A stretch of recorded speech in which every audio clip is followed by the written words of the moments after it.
Je l'ai dit au sommaire, le gouvernement congolais a pris acte du changement de la position de la famille biologique d'Étienne Tshisekedi et de l'UDPS au sujet du rapatriement de la dépouille de l'ancien Premier ministre qui était prévu pour ce samedi 11 mars courant et reporté à une date ultérieure. Il vient de tirer les conséquences de cette décision en annulant l'arrêté du gouvernement provincial portant création d'un carré spécial devant le cimetière de la Gombe pour l'inhumation d'Étienne Tshisekedi. Lambert Mende est au micro de Morgan Kambaye. Le gouvernement prend le peuple à témoin quant au fait qu'après les condoléances du chef de l'État présentées à sa famille et à son parti, une réunion s'était tenue le 6 février 2017 entre d'une part la famille et le parti UDPS du défunt M. Étienne Tshisekedi, et d'autre part, une délégation officielle conduite par le vice-premier ministre, ministre de l'Intérieur et de la Sécurité. Réunion à l'issue de laquelle le gouvernement, sur instruction de son Excellence Monsieur le Président de la République, avait décidé de prendre en charge toutes les dépenses relatives aux obsèques de l'ancien Premier ministre. Le gouvernement, à cet effet, a facilité le déplacement des membres de sa famille biologique se rendant à Bruxelles pour les préparatifs des obsèques, prise en charge l'organisation des funérailles à Kinshasa par son parti et mise à disposition un avion spécial pour le rapatriement de sa dépouille, ainsi que le palais du peuple de Kinshasa pour les hommages officiels et populaires. Le gouverneur de la ville de Kinshasa avait été instruit de convenir de concert avec la famille du lieu d'inhumation et des travaux d'aménagement d'un site spécial à cette fin dans un cimetière de la capitale. Les informations parvenues ce jour au gouvernement sur les concertations des autorités provinciales de Kinshasa avec la famille, faisant état du retrait par cette dernière de son accord quant au site d'inhumation de feu le Premier ministre Étienne Tshisekedi wa Mulumba dans un carré spécial au cimetière de la Gombe, le gouvernement de la République prend à son tour acte de cette volonté exprimée par la famille de reporter sine die le rapatriement de la dépouille de l'illustre disparu et de retirer son acceptation initiale d'un carré spécial du cimetière de la Gombe pour son inhumation. Le gouvernement maintient toutefois son offre de facilitation d'inhumation sur le territoire de la République démocratique du Congo, conformément aux textes légaux et réglementaires en vigueur. Le rassemblement doit rester un et indivisible. Cette position a été traduite ce mardi à la Cinco par les membres de cette plateforme et signataires de l'accord du 18 octobre 2016. Patrice Mayombe et Clément Kankou sont allés solliciter les bons offices des évêques pour réconcilier les deux camps. Suivez ces propos recueillis par Nadine Galoula et Fiston Kazadi. Pour le membre du rassemblement, signataires de l'accord du 18 octobre 2016, leur plateforme doit rester une et indivisible, telle qu'elle a laissé son géniteur, Étienne Tshisekedi wa Mulumba. C'est ce qui explique leur démarche de séjour auprès de la Senco pour solliciter leurs bons offices, a dit Patrick Mayombe, président du Conseil des sages. Notre Conseil des sages n'est pas celui-là dont vous pensez, celui et qui était présidé par M. Tshisekedi, mais un conseil des sages comme des sages qui ont appartenu, qui ont travaillé au rassemblement pour racoler les morceaux, pour amener tout le monde sur la bonne voie. Raison pour laquelle nous sommes venus proposer à M. l'abbé de demander aux évêques de la Senco de mettre tout le monde ensemble pour qu'il n'y ait pas un camp de gagnants, un camp de perdants. Contrairement à ce qui a été annoncé dans les réseaux sociaux, ils ne sont ni venus déposer une quelconque liste pour les candidats Premier ministre, ni pour le Conseil national de suivi de l'accord, a renchéri Clément Kankou, porte-parole du rassemblement. Nous ne sommes pas venus déposer une liste ici. encore moins une liste pour le président du Conseil national de suivi, encore moins une liste pour un Premier ministre. Nous sommes venus tout simplement demander à ce que la SENCO offre ses bons offices pour ramener toutes les tendances du rassemblement ensemble. Parce que nous avons besoin d'un rassemblement uni, un rassemblement où il n'y aura pas de gagnants, il n'y aura pas de perdants. Nous ne voulons pas de division au niveau du rassemblement. C'est pourquoi nous venons de demander à M. l'abbé et aux évêques d'offrir leurs bons offices, surtout de ramener tout le monde ensemble, parce que nous n'avons pas besoin de ces divergences. Il y a l'accord du 31 décembre qui a été signé. Il faut, ma foi, que le rassemblement offre l'image d'une organisation unie, organisée. C'est pourquoi nous voulons que les prêtres jouent ce rôle-là de mettre tout le monde ensemble. Ces membres signataires de l'acte de Genval veulent, à travers cette structure ponctuelle, retrouver les rassemblements unis, démarche soutenue par le secrétaire général de la SENCO, Abbé Chollet, qui a promis de transmettre leurs propositions aux évêques. L'Union pour la majorité de la République, parti signateur de l'acte de création du rassemblement à Genval en Belgique, soutient le tandem Félix Tshisekedi et Pierre Lumbi, respectivement président de la méga-plateforme laissée par Étienne Tshisekedi et président du Conseil des sages. Son président, Médard Moulangala, justifie cette position par le fait que la majeure partie des plateformes qui constituent le rassemblement se sont prononcées en faveur de ce duo et invite le ministre Patrice Mayombe à ne plus arborer de la casquette du rassemblement puisque signataire de l'accord du 18 octobre 2016. Freddy Noël Chioyo.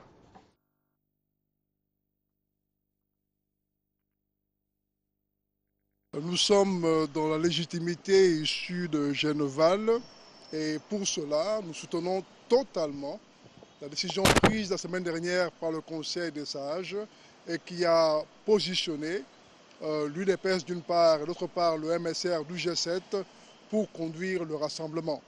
Donc nous saluons la présence de l'honorable Tshisekedi à la tête du rassemblement d'une part et d'autre part nous encourageons M. Pierre Lumbi et nous lui souhaitons bonne chance dans ses nouvelles fonctions en tant que président du Conseil des sages. Les autres structures, je regrette d'avoir à le dire, ont été mises sur pied de manière tout à fait maladroite, illégitime. Il y avait 10 signataires de la déclaration de Genval. Bien sûr, le président Tshisekedi, et en dessous de lui, il y avait l'UDPS et plusieurs autres plateformes. Dans la réunion qui a eu lieu à la résidence du président Tshisekedi, nous avons constaté que la majorité de ces plateformes-là étaient représentées et donc pouvaient siéger valablement. Si on veut émettre une critique, on peut dire qu'effectivement, la dynamique, par exemple, avait des problèmes en son sein. Ce n'est pas nouveau. On peut aussi évoquer les remous au sein de la R. Nous l'avons noté. Mais même en prenant cela en compte, nous réalisons que la majorité s'est dégagée autour de ce duo qui est maintenant appelé à faire un bon travail pour la mise en œuvre rapide de l'accord de la Saint-Sylvestre. Personne de son vivant n'avait contesté le leadership du président Tshisekedi. Ce n'est pas aujourd'hui qu'on doit venir nous dire que, comme on a fonctionné, ce n'était pas bien. Non. Je crois que l'honorable qui a parlé de cette question avait déjà quitté le rassemblement après Genval en adhérant au gouvernement. Je pense qu'il devrait parler d'autre chose parce qu'il n'était plus membre du rassemblement. Voilà la vérité, qui parle d'autre chose, mais le rassemblement, il n'a pas qualité pour parler du rassemblement, ni de son fonctionnement, parce qu'il n'en est plus membre depuis qu'il a quitté. L'implosion au bord de laquelle se trouve aujourd'hui le rassemblement de l'opposition inspire la rédaction de la télé démocratique à vous proposer cet éditorial sur la maturité politique et ceux qui se disent politiciens et défenseurs des intérêts du peuple et de la République. Comment ceux-là qui hier disaient avoir mis en place une plateforme pour lutter ensemble en vue d'obtenir l'alternance au pouvoir peuvent aujourd'hui, au terme de la restructuration de leur regroupement politique, provoquer encore un éclatement. Est-ce pour défendre les intérêts du peuple, et de la République, ou pour leurs propres intérêts en perspective de prochaines institutions qui seront issues de l'accord de la Saint-Sylvestre. Cela résulterait-il de leur turpitude ou de leur vénalité? Éviter l'éclatement du rassemblement. Tentative de réponse dans cet éditorial signé Bijunjo Ndibateko. L'on était loin, voire très loin de s'y attendre au regard de leurs discours concordants au lendemain de la disparition d'Étienne Tshisekedi. Que n'a-t-on entendu des cadres du rassemblement de l'opposition dans le sens de préserver l'unité au sein de leur regroupement afin de poursuivre et parachever la lutte menée par Étienne Tshisekedi jusqu'à obtenir l'alternance démocratique au pouvoir et l'instauration d'un état de droit en RDC.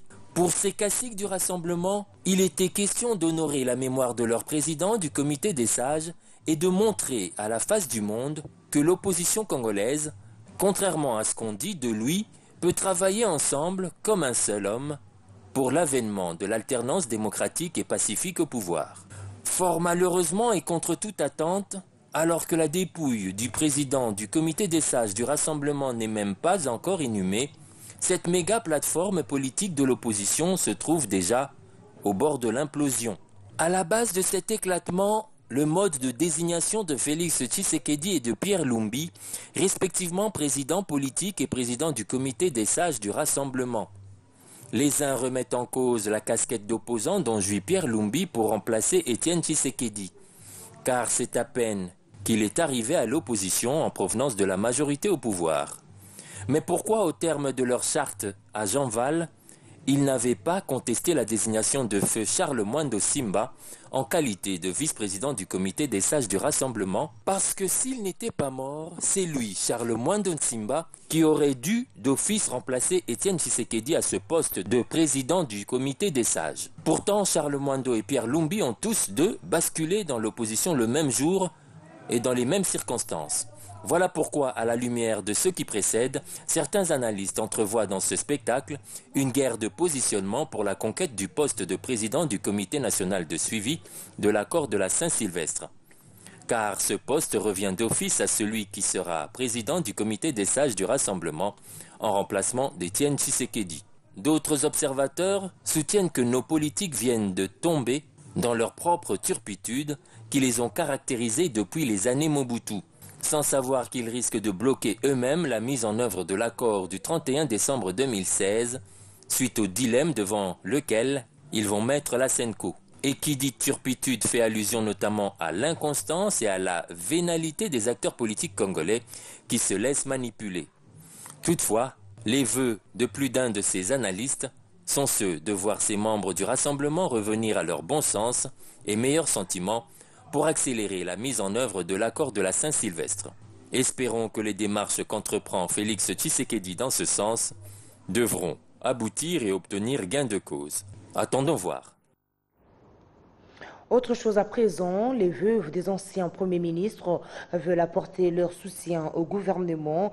Elles sont venues exprimer leurs préoccupations auprès du premier ministre Sami Badibanga-Ntita. Elles ont été conduites par Marie-Jeanne Mwakana, veuve Pinga Kasenda. Nadine Galoula était présente. Derrière un grand homme, on retrouve une grande dame, dit-on. Ces veuves des anciens premiers ministres ont choisi le mois de mars, mois dédié à la femme, pour faire entendre leur voix. C'est ce qui justifie leur démarche auprès du Premier ministre Sami Badibanga-Ntita.